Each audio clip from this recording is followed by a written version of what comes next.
Hi everyone, here we've got SONY Xperia C5 Ultra, and let me share with you how to change SIM pin on this device. So first of all, we have to enter the settings, and now let's scroll down in order to find lock screen and security.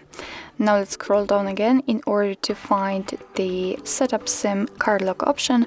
Let's tap on it and choose the SIM card for which you would like to change the pin. Now just tap on change SIM pin option, and here we have to enter our current one. So let me do it. Tap on OK, and as you can see right now we have to enter our new SIM pin, tap on OK, and we have to re-enter it in order to confirm.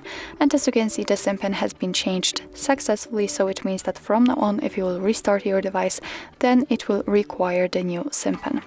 So actually this is it. This is how to change SIM pin in your SONY Xperia C5 Ultra.